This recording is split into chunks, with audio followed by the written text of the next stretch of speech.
Hola, ¿qué tal? Soy Dani Mantilla y estamos aquí en el Teatro Calderón, en el set de Quinótico en Seminci, y vamos a hablar con dos leyendas del cine europeo como son Jean-Pierre Dardenne, Luc Dardenne, que compiten por la Espiga de Oro con su nuevo trabajo, Recién Nacidas. Bienvenidos.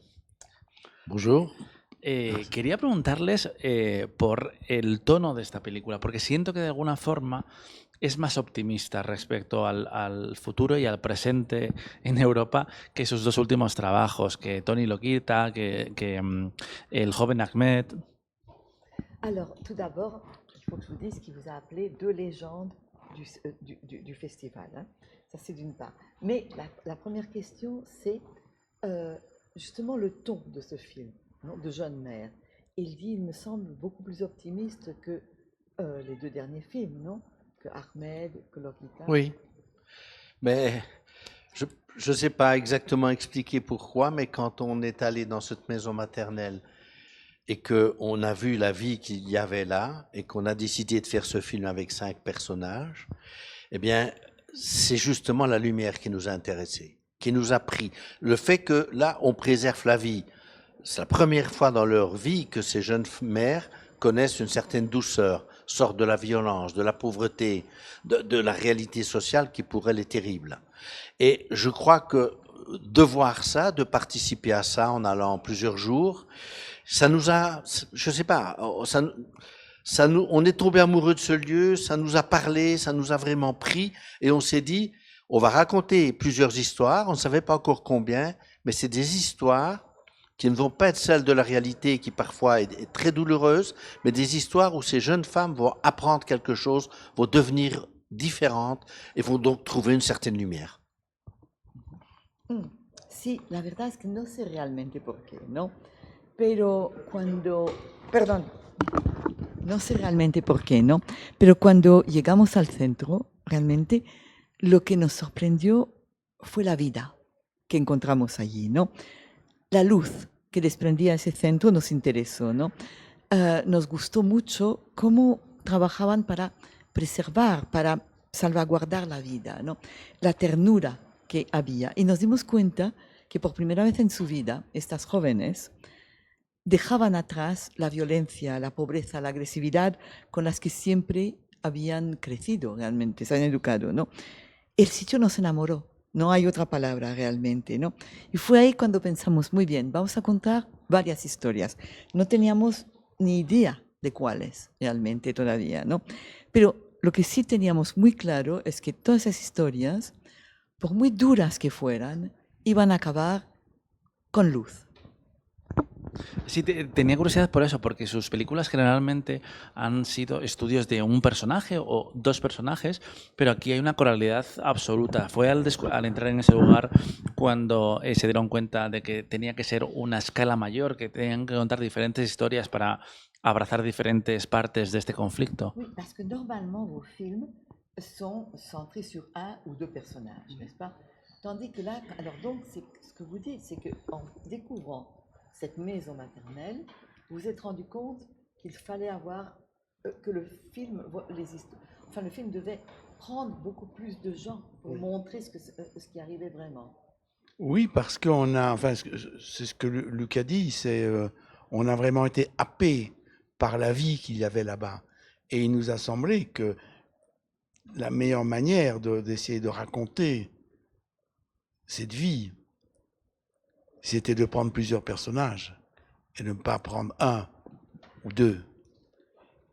Et en même temps, que ce soit un film de groupe, si on veut, mais que chacune ait sa trajectoire.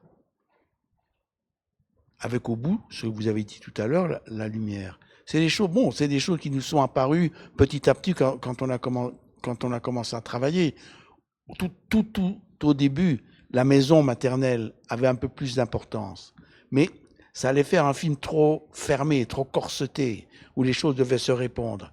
Et il nous a semblé que ce qui est intéressant, et en même temps ça correspondait à ce qu'on voyait dans cette maison maternelle, c'est que même si elles sont ensemble, elles sont aussi toutes seules. Chacune a sa propre histoire qu'elle doit essayer de régler. Efectivamente, bueno, es un poco lo que Luke acaba de decir, ¿no? que el centro realmente nos atrapó, o sea, pudo con nosotros, ¿no? Literalmente. Y pensamos que la mejor manera de contar lo que era ese centro era utilizando a varias historias, varios personajes, ¿no? Con uno o con dos no iba a funcionar realmente, ¿no? Al principio, o sea, lo que sí tuvimos totalmente claro desde un principio es que el grupo no se iba a contar como grupo, sino que cada recorrido iba a contarse por sí mismo y que cada recorrido, con más o menos, digamos, importancia, tendría un final con un rayo de luz, ¿sabes? Eso sí. Pero todo esto también apareció poco a poco, las historias, no los recorridos, porque al principio la idea era dar mucho más importancia al centro en sí. Y nos dimos cuenta que si enfocábamos totalmente en el centro, iba a ser algo muy cerrado. O sea, es donde todo el mundo va a estar como encorsetado, es la palabra que ha usado, ¿no? Y aquí nos daba la posibilidad de mostrar que viven juntas, sí, pero que a pesar de eso siguen estando muy solas. Creo que la película llega a un momento muy interesante porque estamos viviendo una regresión y una vuelta a debates que ya parecían zanjados. En España, por ejemplo, en las últimas semanas se ha vuelto a hablar del aborto, a pesar de que es un derecho adquirido hace mucho tiempo. Y aquí entran unas contradicciones porque se habla del derecho a la vida, pero no se hablan de las ayudas que hay para esas jóvenes madres. Parece que solo nos preocupa la parte del embarazo. ¿Cómo están viviendo este momento que estamos viviendo en Europa? Oui, en Espagne, il y a quelques semaines, on a recommencé à débattre sur l'avortement, non? Quand c'est un droit acquis, quand c'est vraiment une chose, il y a des années, comme on a dit avant, c'était en 85. Hein. Alors donc, ça fait quand même un bout, et en 2010, ça c'est plus ouvert, non? Mais on parle toujours de ça. Mais là, vous parlez justement de la vie de l'enfant, des bébés. Comment êtes-vous arrivé justement à ça? C'est quoi la question? ¿Puedes repetir la pregunta? Sí, Creo cómo- que la he traducido mal. No, que cómo están viviendo esta Ah oui, vuelta oui, que hay oui. en Occidente Alors, a debates non, c'est ya... ça aussi. Je ne sais pas si en Belgique la même chose arrive, si on aussi, mais dans tout l'Occident, on a l'impression qu'on retourne en arrière un peu. Ah non, en Belgique, pas. L'avortement est pratiqué, même on va allonger la période de grossesse de la mère, normalement. Donc, personne ne conteste le fait d'avorter. Et c'est pas... Quand les jeunes filles viennent en maison maternelle, il est trop tard pour avorter.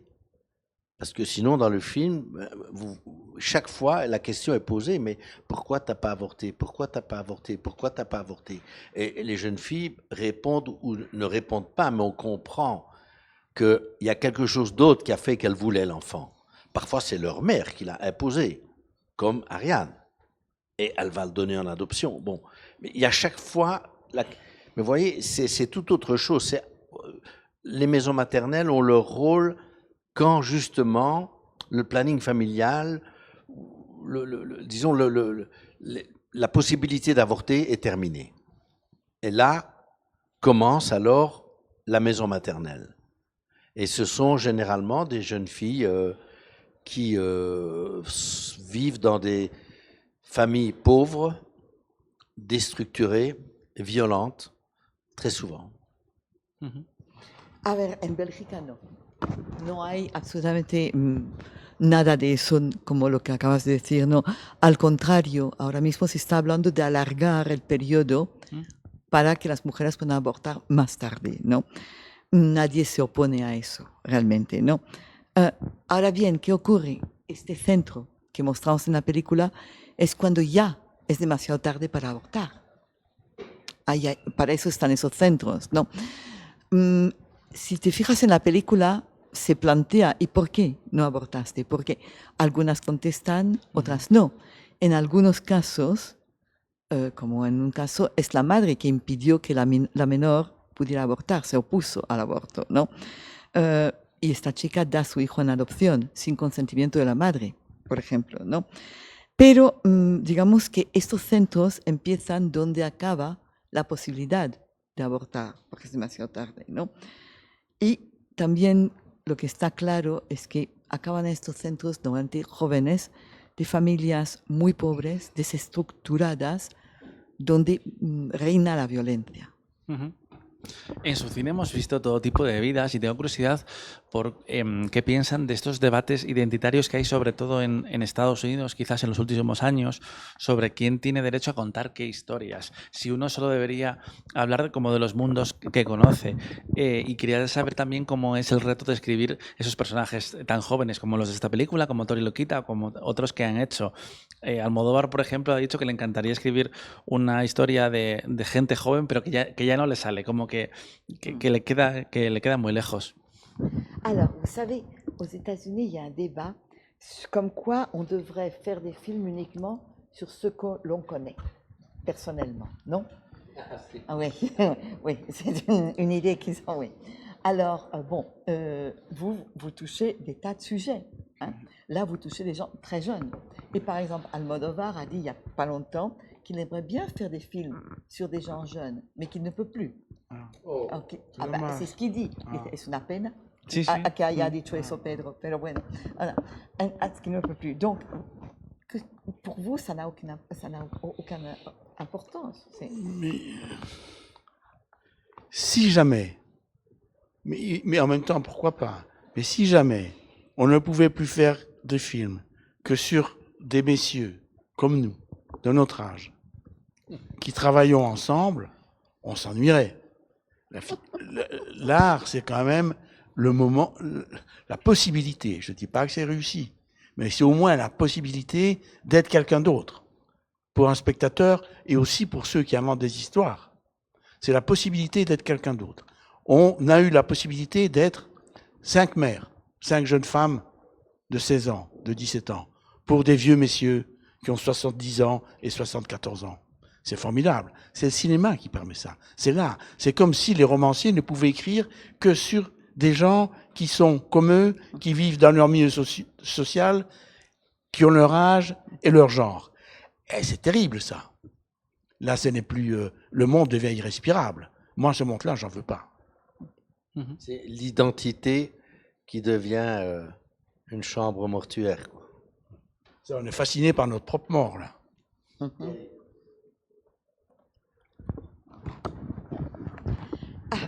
A ver, espero desde luego que esto nunca ocurra, que solo podamos hacer películas de lo que somos, ¿no? Ahora, imagínate por un momento si lo único que podemos hacer es películas nosotros, señores de 70 y 74 años sobre señoras de 74 años. No, es que vamos a dormir al público, es que todo el mundo se va a aburrir mortalmente, ¿no? El cine, lo bueno que tiene es que te aporta la posibilidad de ser otro, ¿sabes? O sea, de pronto, tanto el espectador, para el espectador como para nosotros, ¿no? Nosotros hemos sido 5 madres jóvenes, solteras, de 16 a 17 años. Es genial, o sea, es fantástico, realmente, ¿no? Es otra cosa, ¿no? Y ocurre lo mismo con los escritores, con los novelistas. Imagínate que solo pudieran escribir sobre sí mismos, o sea, o sobre su entorno, su edad, su medio social, o sea, sería horroroso. O sea, vamos a ver, sería una sociedad, dice entonces Luc, irrespirable, ¿no? O sea, realmente convertiríamos la sociedad en una cámara mortuaria. No queremos vivir en una cámara mortuaria. Recién Nacidas ha sido propuesta para competir en los Oscar este año y tengo curiosidad por su experiencia llevando sus películas a Estados Unidos, porque es una cultura completamente distinta y creo que siempre se ha entendido mucho mejor su cine en Europa que allí, que tienen otro punto de vista social. ¿Cómo se llevan con la industria, con el público, con la sensibilidad americana? Alors, le film représente la Belgique aux Oscars cette année. A été choisi par la Belgique pour représenter l'Oscar. Mais vos films ne sont normalement pas très bien compris aux États-Unis. Il y a plus de difficultés qu'en Europe. Quelle est votre relation avec le public des États-Unis? Bonne relation. Nos films, Marion Cotillard a été nominée à l'Oscar. Nos films, La Promesse a fait un grand succès. Donc, on a un bon rapport, mais c'est un public évidemment qui va au cinéma, qui est plus cinéphile, comme en Europe aussi. Hein. Je veux dire, c'est bon. Rosetta, c'était plus difficile. Oui, ils étaient un peu perturbés. Pour eux, c'était trop violent. La manière dont on filmait, non, et ça les a un peu dépassés. Mais sinon, on a un bon rapport. Les critiques, enfin, le public, vous voyez, nous on ne le rencontre pas vraiment, sauf après les projections, mais c'est généralement des gens qui sont là pour venir voir le film, qu'il aime déjà, je dirais, avant de le voir. Mais avec les critiques et tout, on a très très bon rapport et des gens vraiment bien qui ont fait des critiques d'ailleurs qui nous ont apporté des choses. Bueno, yo creo que nuestra relación es buena, realmente, ¿no? Por ejemplo, Marion Cotillard le dieron un premio. La promesa fue un éxito en Estados Unidos, ¿no? Son, sobre todo, claro, son cinéfilos los que van allí, pero también como ocurre en Europa. O sea, la gente que va a ver nuestro cine son cinéfilos realmente, ¿no?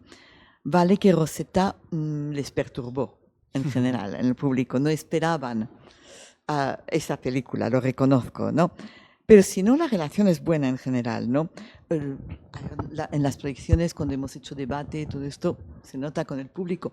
Y la crítica estadounidense suele ser buena y es más, algunos nos han aportado algo en sus críticas. Oui, on a aussi par Criterion, donc la société qui fait les DVD, les Blu-ray, ça fonctionne assez bien, je dois dire. On a un public assez grand. Bon, moi j'ai pas les chiffres hein, des États-Unis, mais on est encore allé, on vient d'aller à Chicago et à Los Angeles, et Criterion était à Chicago pour avec son stand DVD, etc. Bon, il y a un intérêt pour nos films. En tous les cas, bon, les films d'auteurs européens, évidemment, hein, on fait pas les blockbusters, on ne fait pas. Mais je pense que les cinéastes indépendants américains, c'est pas la même chose. Jarmusch et nous, aux États-Unis, c'est un peu la même chose. Pour les Américains, je veux dire. Bueno, a ver, Criterion, sabes que es la empresa que distribuye los DVDs y Blu-rays, ¿no? Dice, no tengo las cifras exactas, pero hay un público bastante amplio, ¿no? Ahora mismo acaban de estar en Chicago y en Los Ángeles, y en Chicago Criterion tenía su stand, o sea, todo. Hay un interés, ¿no? Está claro.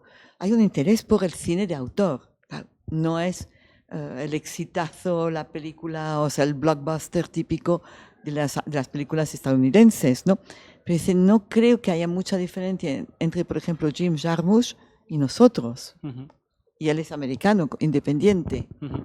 Y por último, quería preguntarles por una cuestión que abordaron en una entrevista con la revista Dazed, donde les preguntaban si ellos detectaban cineastas que se hubieran empapado de su cine, y ellos no querían hablar de eso, sino querían hablar de los cineastas jóvenes que les gustaban. Y había un nombre que era Carla Simón, y quería preguntarle por qué le había llamado la atención del cine de Carla a los Dardenne. Il y avait un interview dans une revue appelée Days, non?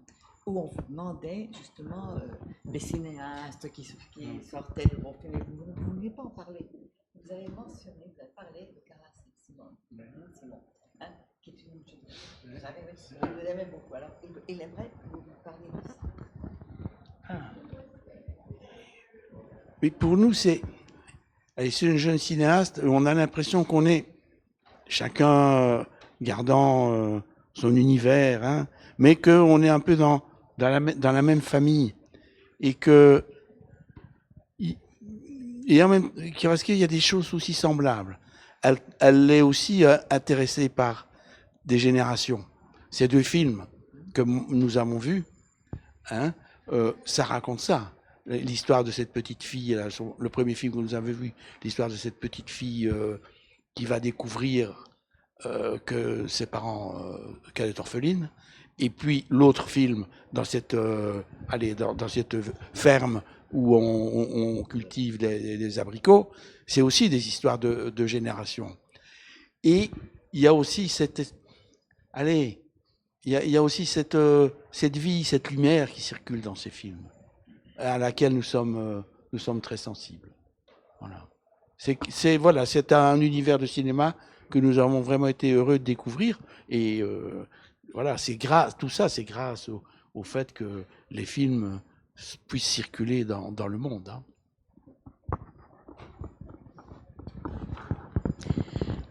Sí, desde luego. O sea, a mí me parece, vamos, que esta joven cineasta, ¿no? Carla Simón, a ver, cada uno de nosotros tenemos un universo, ella también, ¿no? Pero nos parece que pertenecemos a la misma familia, aunque quizá dentro de diferentes ramas, ¿no? Digamos, ¿no? Hay parecidos, ¿no? A ella le interesa, igual que a nosotros, estudiar el trámite, o sea, lo que transmite una generación a la otra. En las dos películas suyas que hemos visto es lo que muestra, ¿no? La primera, donde la niña descubre que es huérfana, la segunda, alrededor de los melocotones, ¿no? O sea, del huerto que va a desaparecer, ¿no? Y su cine tiene vida, tiene luz, a pesar de eso, ¿no? Es una cosa, digamos, de sensibilidad que nos toca, nos conmueve, ¿no? Realmente. Es un universo que realmente nos alegramos mucho de haber descubierto, ¿no? Y eso, si lo hemos descubierto, es gracias al cine, porque el cine se mueve y debe seguir así. Muchas gracias, merci beaucoup. Muchas gracias. Luc, Jean-Pierre, Mathilde. Seguimos con más entrevistas en quinótico.es y la película se estrena en cines el 31 de octubre, así que vayan a verla. Hasta pronto.